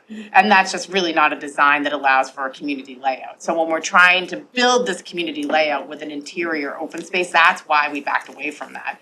And I think when we go through the design build standards and like the form-based zoning that's in the actual zoning bylaw, when the architectural review comes out, I think that we will find that these buildings are in compliance. And some of the parking in front of the buildings, yes, but I think it's necessary in order to make sure that this layout stays in place and that people just don't have massive parking lots, just one big massive parking lot behind their building. Not to look like a hotel or a commercial area. Yeah. Understood, but from the town's perspective. Right. And I I apologize, I know it's gonna sound bad, but this is exactly what we told the town we would not do. So that's my concern is, you know, we were looking for the street with the, you know, the buildings with, you know, hidden parking. So that is why I am a little concerned about, you know, the overall concept and how it looks overall. If I can just say one more thing about that statement, I think this is in conformance with your bylaw. I think this is exactly what you would tell the town to do. I think from an overall eagle-eye standpoint, it is a lot to take in with the parking around the buildings. And I think perhaps, we have a couple street renderings from a couple of the locations. Maybe some more cut renderings from within the development itself, so you can see what these parking spaces look like with the landscaping. You could see the amount of landscaping that's coming into the site. It's tremendous, 180,000 square feet. That's a huge amount of planting. So these are not gonna be open paved areas. You can see that there's landscaping even throughout the parking areas to try to break it up, and then along the buildings themselves, just really hardy landscaped areas along the buildings to the entrances. So I think maybe some, I call them streetscape for lack of a better term, but internal view sheds renderings could help quell that concern. So you're not just looking at the flat site picture here with just pavement, buildings, and landscaping. I don't know all the sites in Westford's MBTA plan, but I think this is probably unique. It's like one of them. Yes. Oh, It's big, you know, it has the opportunity to provide the number because of its size and its location. And, you know, I guess I was not thinking about the view from Bell. And I've met Bell out at Bell looking back at the site, and they had a lot of nice things to say. But from Powers Road and driving up and down Powers Road as much as I've done now, it's not gonna be visually impactful. It's the opportunity to provide housing in a big chunk without a visual or otherwise. And it will probably be a visibly positive upgrade for Oh, Bell, yeah. since they're looking at the big mountains of dirt right now. Right. That's right, and trucks and dust and, yeah. And just to go just one more step, to the extent that we have to ask for a waiver, this board can still say no. So if there is an area where we're not in compliance, even with parking, that we're asking for a waiver, and it's something that this board thinks is a design error, they can say that they're not going to allow the waiver, and we would have to redesign those components. So once we get to that point of review, it is something we'll definitely have to look at. Okay, and another thought was, what is your thought between or to have two clubhouses? Oh, yeah. So, the plan is a 530 unit project, right? But you have to have a backup, depending on the market. The idea is, that Clubhouse A is designed to be big enough for 530 units. Or retooled if if the market is such that buildings 1, 2, and 3, 330 units might be a phase with a clubhouse, and then a second phase starting, you know, thereafter of 200 units with buildings 4 and 5 in a small clubhouse as kind of a backup. So I feel pretty strongly that there's a need for housing. There's a big need for housing, and the supply of new housing is about to take a dip, in that 530 units will be absorbed.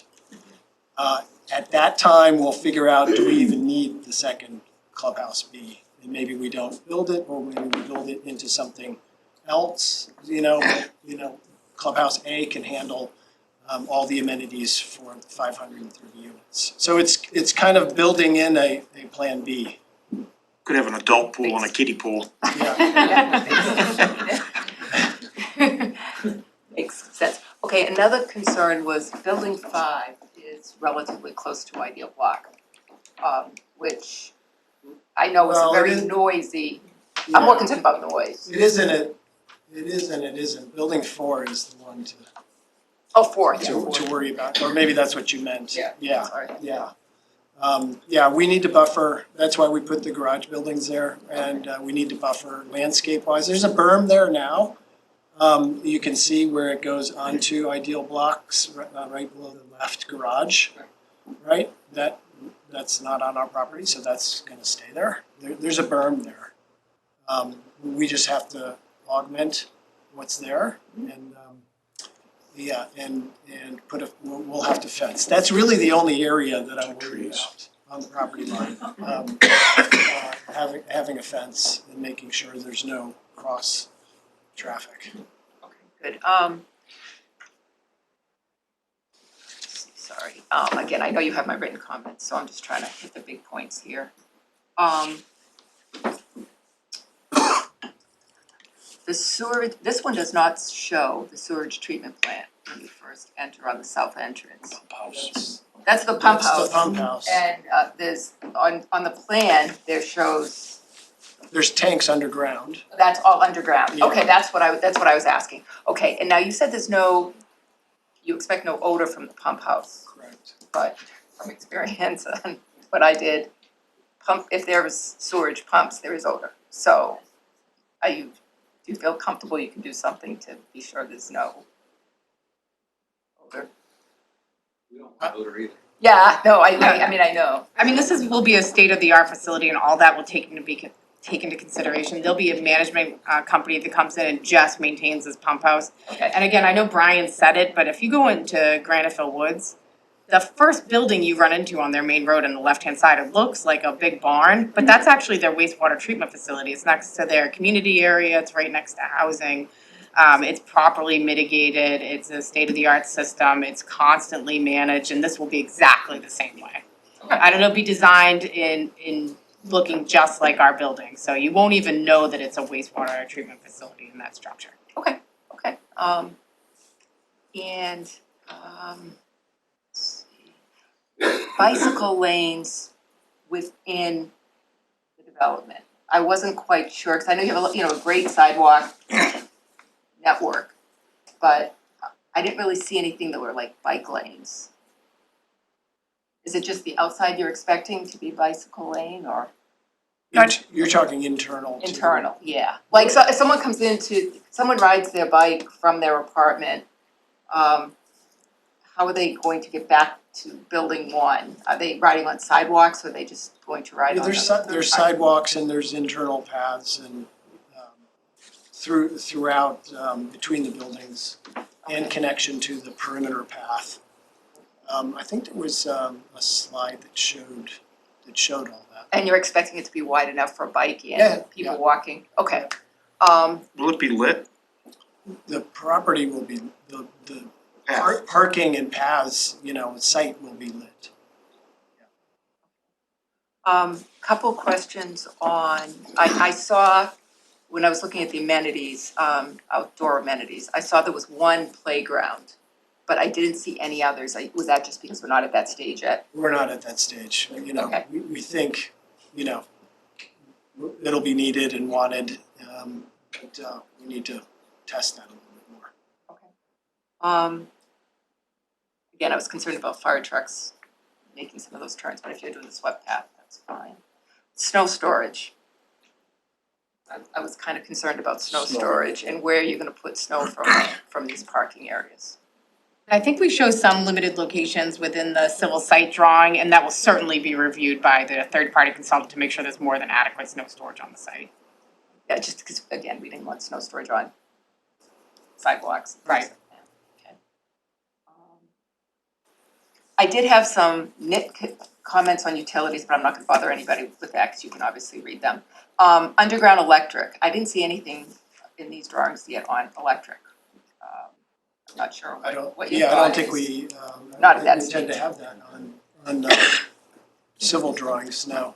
The actual construction The drawings, building permit, the Yes. actual construction drawing, sorry. those will have Go them, ahead. yes, no, we're saying the same thing, it's fine. Yeah. Okay, yeah. And again, thank you on the briefing for showing, I did see a lot of those nice landscape and outdoor features, but was trying to find them on the drawings, so the briefing has been very helpful. All right, Sorry. great. Bill?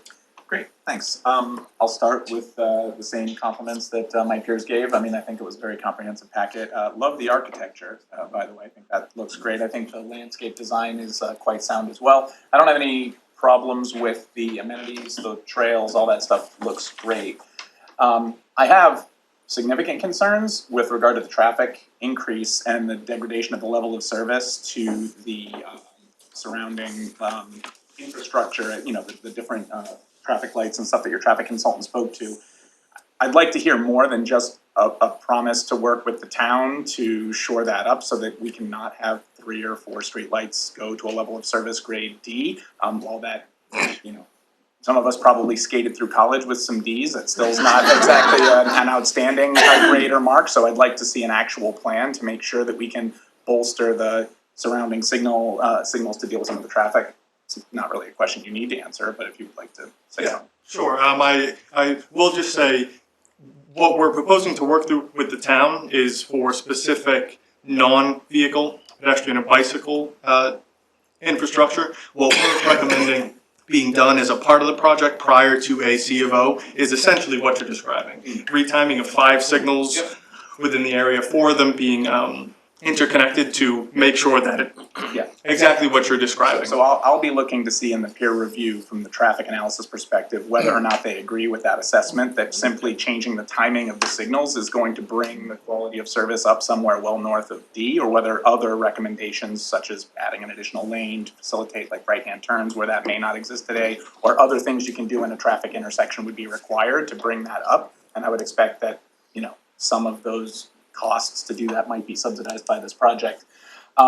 I also kind of have a concern with the 2 points of egress being so close on Powers Road. And that's because, Attorney Robbins, I actually agree with Joni that I think you have a site circulation, traffic circulation issue with the layout right now. If you look down, so first of all, I'm making a statement. I assume you can't drive over the town square. That's not a drivable space, right? The town square as envisioned in front of building 3? It has to be. No, you can drive over it. You can drive over Yeah, that. it would just be treated differently, so it could be shut down. Okay, Right. then perhaps that addresses some of my concern. Oh, because I'm it's- sorry, I misunderstood what you were looking at. Yeah, no, Yes, the you can town drive over square that. area, so you can drive over that? Yes. It's just different pavement. Okay, That's circulation, that's just the, different pavement. okay, so that would be closed when? When they'd have like a street party or something, yes, they would close it down, but other than that, it would be open for traffic. But if you look at somebody who's parked like to the extreme, I guess, southwest behind building 5, the sheer distance that person has to go behind building 3, or I guess they could go over the again, that sort of town square and then down the long pavement in between buildings 1 and 4. So what if there's an accident 7 o'clock in the morning actually coming out of one of these points of egress, and now you have to have all of the traffic exit from one point of the site? So one thing I'd be interested in seeing is how you envision traffic moving through the site, because I didn't see that in the packet. So I'd love to see how you expect traffic to circulate through this. Because I see a few scenarios, especially if you happen to have one of those 2 points of egress like not available on one morning for whatever reason. Sure. You could have panic on the Titanic, people are like all backed up through the front of the site in that kind of horseshoe thing trying to get one way. I mean, to me, like the smallest thing is off and all of a sudden you have a traffic circulation issue. Okay. Didn't know that you could drive over the town common, I guess that helps a little bit. But I do think Joni's point about like maybe something more like a clear, like actual egress way that's meant just for driving. Because even the amount of driving in between other people's parking areas on a morning, even again, if I take that example, if I'm way down in this southwest corner of the site behind building 5, I'm driving past a lot of other people's parked cars to make my way out of the site. And again, busy morning, parents are getting kids into cars or whatever they're getting, you know, you're gonna have a lot of pedestrian traffic getting to vehicles and it's just a long way to go. I assume in a parking area this large, you're gonna have some sort of speed mitigation in place in the parking lot, or is that not planned? Speed mitigation, Or, yeah, I mean, that's generally what I run over. possibly. Yeah, okay. Yeah, just to address some of those concerns, what we could do is we can prepare an exhibit, like a pedestrian and traffic exhibit, just showing the, especially interconnected, like you pointed out, Yeah. where the conflicts are so that you can see them. Yeah, that would be great. Yes. I had snow storage on my list as well, so I guess you've heard that one already, and yeah, those are my primary issues. I think Joni and Bob covered a lot of ground, so I'm good. Can I add one thing? Please. Please. Also, are you looking at all at the 2A? And I know it's in Littleton, but that 2A intersection, because if you have a large volume, that intersection already can be problematic. Yes, that was something that we looked at, acknowledging that it is also in Littleton, and it was also found to operate within acceptable norms. We thought that there was no So one improvements follow- necessary for this project. So one follow-up on that, and that is, in parallel with this, is King Street Crossing. King Street Crossing is gonna be a massive development at that intersection. So the two of these together could have some impact on that King Street and the Littleton Road corridor going down past Bell of Westford, so I don't want, I'm gonna have to task, our town to try to factor that in when we do the third-party peer review. Sorry, Ed. That is the Salopoli project at the corner on the IBM property. The garage structures, so what is the garage philosophy? Is that like certain units have a garage or all residents It's can a opt to paid- pay for it? It's a paid, service? yeah. A couple $100 or whatever to put your, it's like a typical residential garage. How many parking spaces do you envision in all of the garages in total? 70 or 72, yeah, something like that. Okay, so fairly small, so that's like about 10% of the 10%, required yeah, parking for the 10%. whole space? Do you think, is that about what you see in your other projects, or? Yeah, well, I mean, we don't always do garages like this. That is what Bell Westford has. I was just gonna ask you how that compares to Bella Westford's numbers. It's almost exactly the same as it turns out. Interesting. I mean, I continue to think, I've been a broken record on this, that a slightly larger and even like a 2-story or a 3-story parking garage could help you eliminate some of the asphalt and make it a little bit easier and be an amenity that more residents would be able to enjoy. How you wanted to charge for that is obviously up to you guys, but yeah, okay, thanks. Before, just wanna jump in on one thing Dylan said, because it's the only concern I have. If you're pulling in on the north side and say you wanna go all the way around to the end of building 3, or coming out that way in the morning, it just reminds me of, trying to get by Aviva with all the cars coming in and out, and there's, you know what I mean, that's my only thought, I'm sorry. Yeah, and also the large pickup trucks that extend out past the edge of the spaces. What are you saying, Bob? I'm saying, that's when we combine a spine road with a, parking lot, that's the challenge. And that also can affect safety with fire truck and ambulance access. So that's the one drawback to this using the parking lot as the roadway system. Yes, sir. Yeah, no, good points. I was gonna say the same thing, the traffic, third party. In addition to the external, really looking at the internal flow, I think, even if you could widen that loop, so they sort of kind of the loop that goes around, to make that wider, to, make that a little easier to get around, as opposed to having to wait for people backing in and out. I have the same thing, I envision going through Cornerstone and, it could take 20 minutes to get from here to there, so. And part of that is one-way versus two-way. It wasn't clear yet if it's gonna be. Yeah, and I think, the third party also, just, compliance with the MICMOD. I think there was a comment about parking and the layout and everything like that. I think that's all covered there. That'll be covered there too. But I appreciate the landscaping looks great. I think the stormwater attention is gonna be, an improvement there. My only concern really is the look, the huge amount of parking spaces and the kind of the flow. But, All right, so Can I go ahead, ask, absolutely. did you at any point look at parking on your buildings? Not really, no. I mean, like the whole parking structure Yeah, idea, under. as far as parking goes, is a fine idea, but it would kill the project. You just can't afford the structure. And this is what makes sense in this kind of a setting, in this kind of a location. So that's what we designed. I would just add, Mike, too, as we look at that flow and everything, I mean, all 5 buildings are proposed to be 5 stories. So even if maybe 2 of those were 4 stories, it would have less parking space requirements, so maybe could ease up that flow a little bit, just something to consider. When we get the third-party review, I guess. All right, great, so we'll open it up for comments and questions from the audience. We do know that this will be continued public hearing, so you have something that comes up in the future, you can always come back up to us. But please come up to the microphone, state your name and your address, and direct your questions to the board. Emily Teller, 9 Texas Road.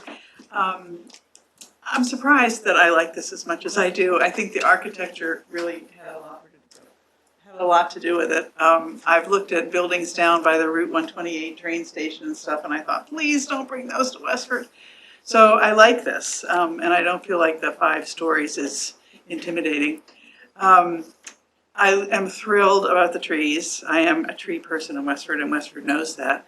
And I'm just worried about the viability of the trees, because lots of trees get planted and then they get ignored and they don't thrive. And I'm concerned about that here. And I also hope that the trees will not be seedlings and tiny little things. I hope there's a mix so that when people move into this, they feel like they're moving into a place that is already alive. And I love the native plants. I think all that's great. I'm concerned about lighting. I'm also a big lighting person. When we moved here 42 years ago, I could see the Milky Way from our yard, and we live in Parker Village, which this is part of.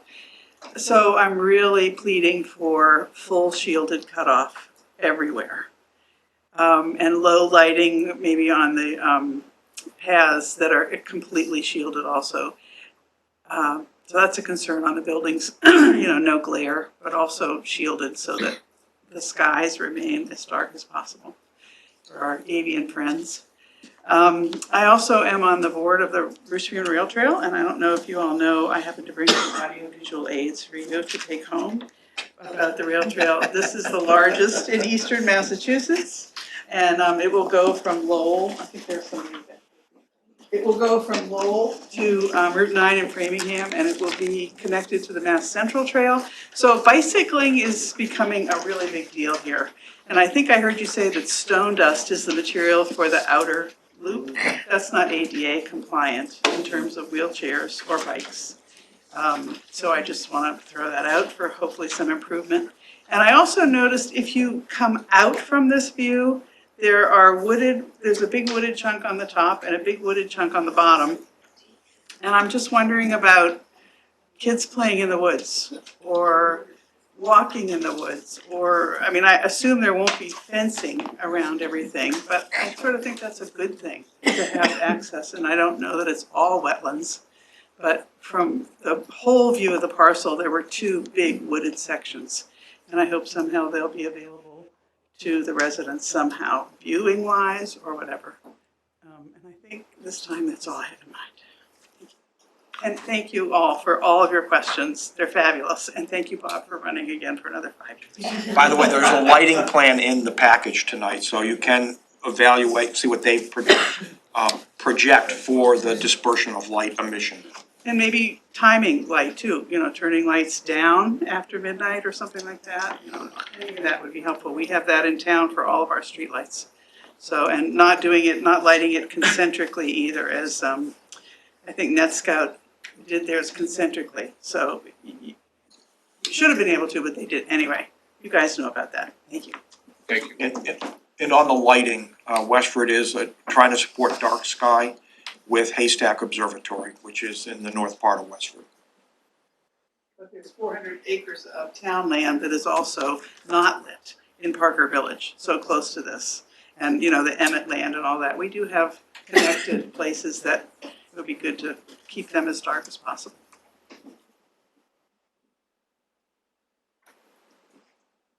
Okay, any other questions, comments?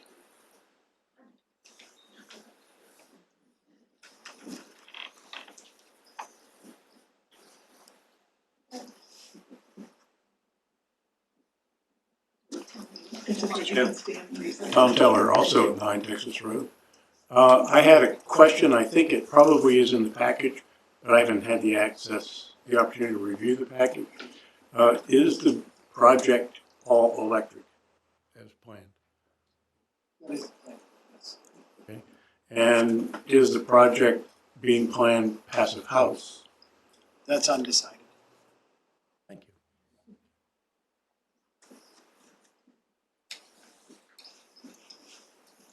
Ann Noveler, 8 Sunset Lane.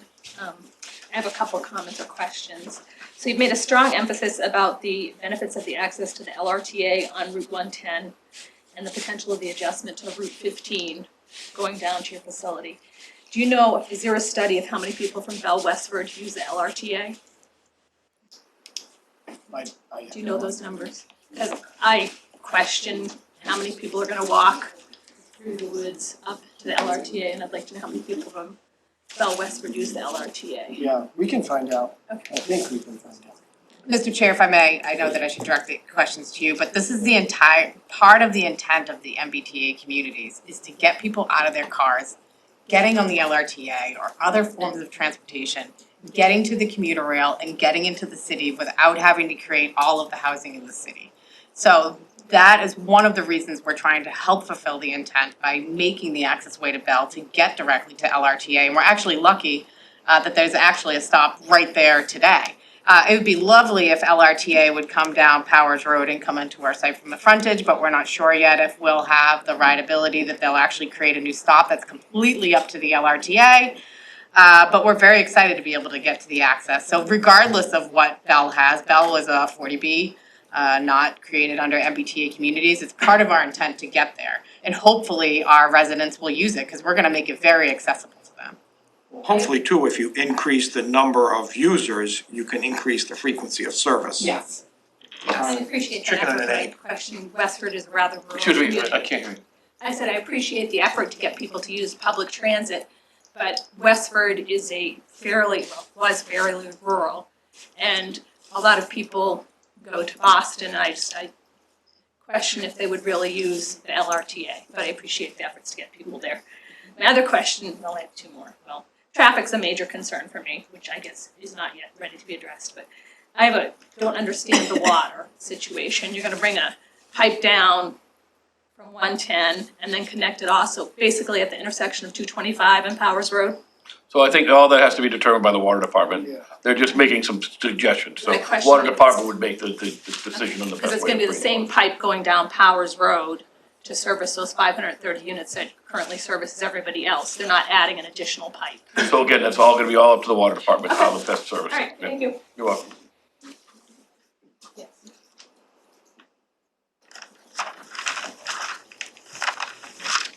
Jim Hunter, 7 Onset Lane. I assume this has an irrigation system for the grass and, but that'll be using town water, right? Probably will use well. So you're gonna put in a separate well for, That's the I didn't read that in any of the plans, so I was just curious about that. Because we're having water bans on a regular basis now, so to keep all that courtyard nice and green and all the trees is gonna take a good amount of water. The pump house, that is basically a surge treatment facility. Yeah. Right, so that's gonna have sludge in tanks. The sludge, the solid waste, is gonna accumulate and be put in tanks. How often is that going to have to be emptied by big trucks? I'm worried about the neighbors across the street, smell, big trucks. Is that gonna be, I mean, I see numbers of 50,000 gallons a day is going to be processed, up to 89,000 gallons a day. So that's 20 million gallons a year. So I'm just curious how often that's gonna have to be emptied. I don't have So, the answer for that. I will tell you, just as personal experience, that I never realized where Primrose places where the car wash is. Yep. They have a facility there for all that whole area. Right. And it was pretty amazing that you don't smell anything over there. I mean, I don't know how often they have to pump it out, it's obviously not gonna be this big. But the question that people were asking when they saw the sewage facility, I think they're all over the place, you just don't know about. Same thing for Bella Westford. No. I understand that, but it's not 530. Bella Westford is larger. Huh? Bella Westford, I believe, is larger, correct? No, Bell is 402 units. Yeah, the two Bell properties combined, I believe, are 420 units. And the one immediate to this is 240 units. So I don't have an answer to your question, how often it will be pumped. Yeah, It's just just, it's curious. interesting that you don't think about it until you think about it. So this is the largest apartment complex in the area, And not Westford, just Westford. And then we have Littleton, maybe another 1,000 units is being proposed down the road. So traffic is going to be a major concern. And pedestrian traffic is going to be a major concern. People, 530 apartments, where are they going to go to a variety store, pick up a gallon of milk? It's the end of Powers Road, and how are they going to get there? All right, let's keep the discussion to the board, please. Okay, so there is no walkway from Power Road to that convenience store. That road is dangerous to walk on, period. So if I may, that's where the cut through to Bell of Westford would be able to get you up to. But you gotta walk through the technology, that's like going in a big round circle. People won't do it. Yeah, big routes. It's direct. No, it isn't. It goes around through Bell, then you gotta go up, all the way up the road. That's linchpin. Up to. Please don't, Okay. the audience, please don't talk. If you're at the microphone, you can speak.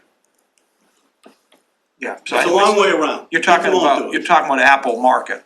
Yes, that's the only market in the area. And people are 530 units. I don't even ran out of milk. An opinion. 530 apartments. I don't know how many children there's gonna be. Well, I guess there's ways, there's numbers out there somewhere that you can figure this out.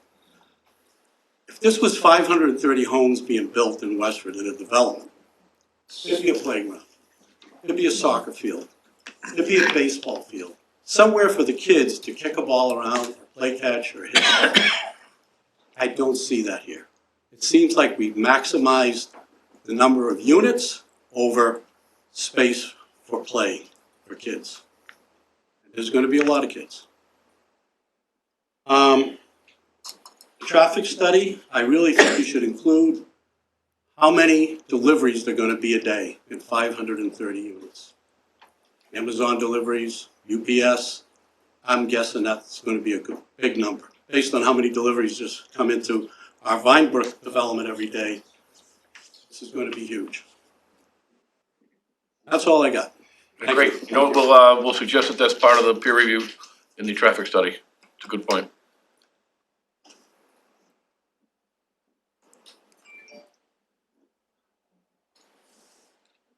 Anybody else? All right. I have just one comment to add, sorry about that. Name and address, please. 2 Trailside Way. I have a question about the amount of parking lots. So 530 units, it's about 1.7 average cars in Massachusetts per household from R&B. It's more in by the way, in Merrimack Valley, so because it's higher population. So this has less parking lots than amount of units multiplied by the average for Massachusetts. And this excludes all the maintenance people, all the guests, and deliveries and so on. So I don't know how it will contain all the parking. So the parking is based upon our regulations that require parking per unit. It's just, how much, Mr. Morissette, was it? 1.5. 1.5 with some allowance for guests. Well, regulations aside, reality is reality, so we need to look at that, right? And then if this is completely detached from everything, there's not another way to park around.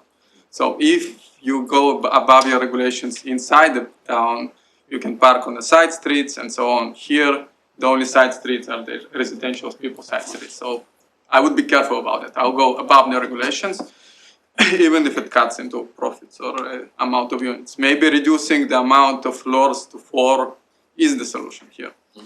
Right, that's one. 2, it's more of a remark than a question, is the water quality. Most of the residential people here are on the water well water. So I'm curious what will happen to the quality of the water and the creation of that, especially with all that lawn and all the pesticides that are going into the lawn care. And I'm sure the water will deteriorate. The question is how much. Great, thank you very much. Yep, and Diane.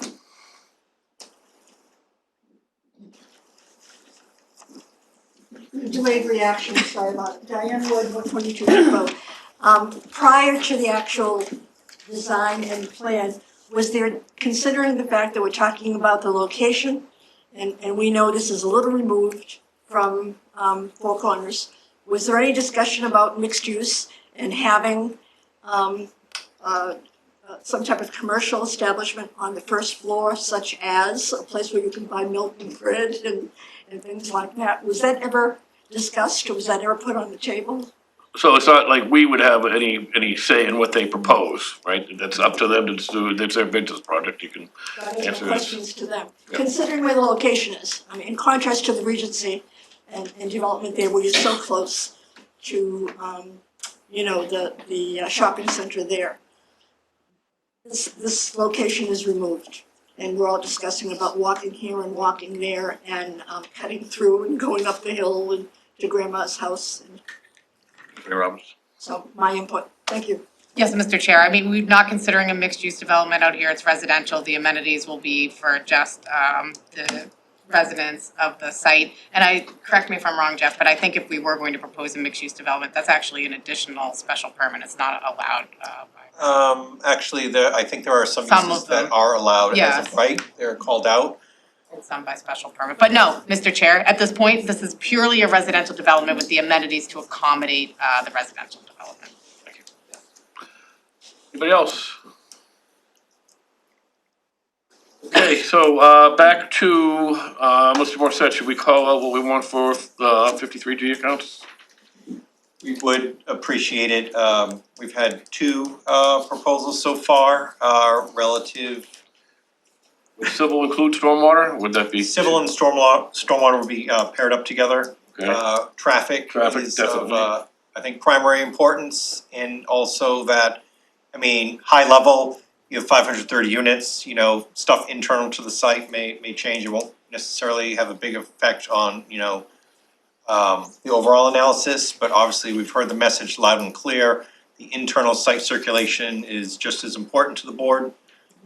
So we do have an estimate for traffic peer review. We also have an estimate for someone to do a review for compliance and consistency with the bylaw, reviewing the architectural and design standards. We have heard a lot of perhaps some subjectivity. I think it would be best to have an unbiased opinion from the outside. And we expect to have a third proposal shortly relative to the civil and stormwater. We do actually concur with the applicant on this point. We think the stormwater is the aspect of the project that's most subject to change as you work through the site and design issues. So we would encourage peer review of those other matters immediately, because they could further inform this board and the applicant as far as potential changes. But we would ask to maybe delay the stormwater, because that is the one most, I'd say, subject to change. Do we want to establish that now? Yes. We would ask that you authorize staff to establish these peer review accounts. Staff can work with the professionals and the applicant. If the applicant is not satisfied with any of these proposals, they're free to ask for others and come back to the board if they have an issue with that. So they would have that opportunity. So do we vote on, you want us to vote on that now specifically for those? We would love that. All right, so a motion to establish 53G for civil, which is stormwater, and civil engineering, 53G for traffic, 53G for compliance, and architecture. Yes, sir. Make that motion. Second. All those in favor say aye? Aye. All right, with that, what would be appropriate to continue this public hearing to? Mr. Chair, I would suggest not going to the next meeting, just because we don't even have third-party reviewers, so the chance of getting third-party review and a good response back for the 7th is probably not likely. The 22nd might just even still be pushing it, but perhaps we go to the 22nd for now, and then if we don't get things timely back from the consultant, then we can push to the first meeting. But I was going to suggest, maybe even we go on the 22nd, if we haven't have the peer review, we wouldn't have to bring your full team, but if you wanted to come just answer some questions, Perfect. you have to pay all the experts to be here, but if the, Yes, yeah, why don't we do that then? so the 22nd would be great, so we've It's a requested. special Tuesday edition, Yeah. April 22nd. All right, so can I get a motion to continue the public hearing to Tuesday, April 22nd, 7 o'clock in this room? So moved. Second. All those in favor say aye. Aye. Just to note, we will be putting some additional materials on the town's website, so you can go there. We will put the presentation that was here tonight up there, and as we gather additional information, we'll provide it there as well. Thank you very much. Thank you. Thanks. Thank you. Thank you. Wait a minute to clear.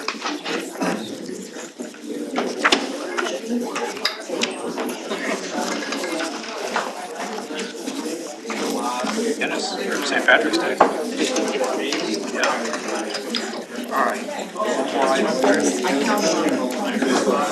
Okay. Oh, yeah, thanks.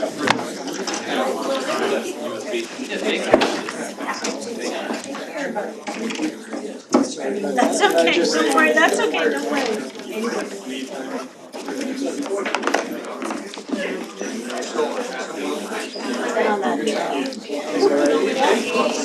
If I could ask folks to move on, we're gonna continue this meeting.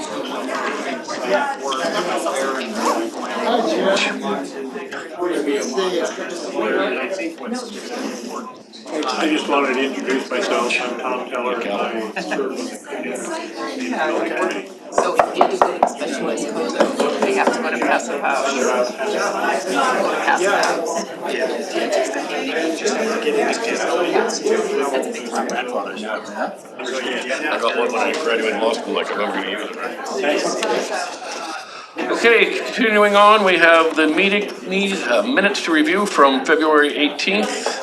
Can I get a motion to approve the minutes? So moved. Second. Any discussion? No, we're good. No. All those in favor say aye. Aye. I'll abstain. And I don't believe we had any correspondence. Okay, unless anybody has anything else. Mr. Morissette, Mr. Jenowitz? Yes, sir. Motion to adjourn. So moved. Second. All those in favor say aye. Aye. Aye.